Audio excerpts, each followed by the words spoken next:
लोकसभा चुनाव को लेकर आज चौथे चरण का मतदान समाप्त हो चुका है और ऐसे में तमाम राजनीतिक पार्टियां प्रचार प्रसार करने में जुटी हैं। इस बीच रायबरेली सीट से कांग्रेस उम्मीदवार राहुल गांधी और कांग्रेस महासचिव प्रियंका गांधी वाड्रा रायबरेली जा पहुंचे, जहां प्रियंका और राहुल गांधी एक जनसभा को संबोधित कर ही रहे थे कि तभी जनसभा की भीड़ से उठकर किसी ने सवाल पूछा कि वो शादी कब कर रहे हैं, जिसका जवाब देते हुए राहुल गांधी ने कहा, अब लगता है कि जल्दी करनी पड़ेगी। लोकसभा चुनाव के दौरान हैदराबाद से भाजपा की प्रत्याशी माधवी लता उस वक्त चर्चाओं में आ गईं जब वो पोलिंग बूथ पर मतदान के लिए बैठी महिलाओं के वोटर आईडी चेक करती नजर आईं। हद तो तब हो गई जब माधवी लता ने महिलाओं से उनका बुर्का हटवाकर उनका चेहरा देखना जरूरी समझा, जिसका वीडियो वायरल होते ही माधवी लता के खिलाफ हैदराबाद के मलकपेट पुलिस स्टेशन में केस दर्ज कर लिया गया है। बरहामपुर से कांग्रेस सांसद और पार्टी उम्मीदवार अधीर रंजन चौधरी ने एक बड़ा बयान दिया, जहां अधीर रंजन चौधरी ने टीएमसी पर निशाना साधते हुए कहा, टीएमसी के गुंडे कार्यकर्ता सड़कों पर कब्जा करने और लोगों के लिए समस्याएं पैदा करने की कोशिश कर रहे हैं, जिसके चलते मैंने चुनाव आयोग से उन्हें तितर-बितर करने का अनुरोध भी किया है। नई दिल्ली लोकसभा सीट से भाजपा उम्मीदवार बांसुरी स्वराज ने स्वाति मालीवाल मामले को लेकर कहा कि मुख्यमंत्री अरविंद केजरीवाल के उकसाने पर उनके ओएसडी ने स्वाति मालीवाल पर हाथ उठाया है, उनके साथ दुर्व्यवहार किया है। अगर ये सच है तो भाजपा इसकी अभद्र निंदा करती है, क्योंकि ये शर्मसार करने वाली बात है।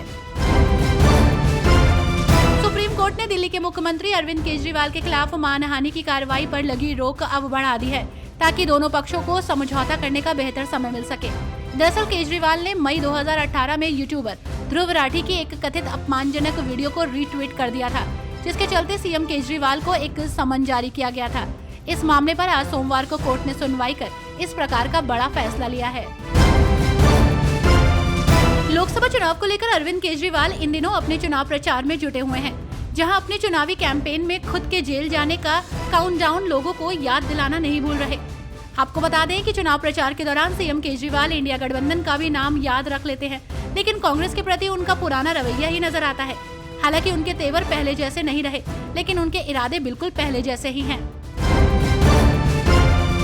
पश्चिम बंगाल के बीरभूम लोकसभा सीट से तृणमूल कांग्रेस उम्मीदवार शताब्दी राय ने बीरभूम के पाइकर में एक मतदान केंद्र पर विस्फोटक का बड़ा आरोप लगाया।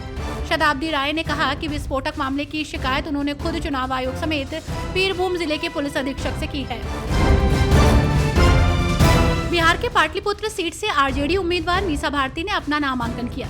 इस दौरान मीसा भारती आयोजित हुए एक कार्यक्रम को संबोधित कर रही थी कि अचानक मंच से तेज प्रताप यादव ने एक कार्यकर्ता को जोरदार धक्का दे दिया, जहां तेज प्रताप का ये रूप देखकर मंच पर मौजूद सभी लोग हक्के बक्के रह गए। लोकसभा चुनाव के लिए चौथे चरण का आज हुआ मतदान शाम 6 बजे समाप्त हो गया। आपको बता दें कि बंगाल की 8 सीटों पर मतदान हुआ, जिसमें वर्धमान दुर्गापुर सीट भी शामिल है। बड़ी बात तो ये है कि इस सीट पर चुनावी मैदान में आमने सामने खड़े बीजेपी और तृणमूल कांग्रेस के उम्मीदवारों में दिलीप घोष और कीर्ति आजाद को गले मिलते देखा गया, जिसे लेकर काफी चर्चाएं हो रही हैं। ओडिशा में लोकसभा चुनाव के चौथे चरण के लिए आज वोटिंग हुई। शाम 6 बजे ये वोटिंग समाप्त हो गई। इस वोटिंग के दौरान चुनाव ड्यूटी में लगे 2 अधिकारियों की लापरवाही सामने आई, जिसके चलते चुनाव आयोग ने दोनों अधिकारियों को फौरन निलंबित कर दिया।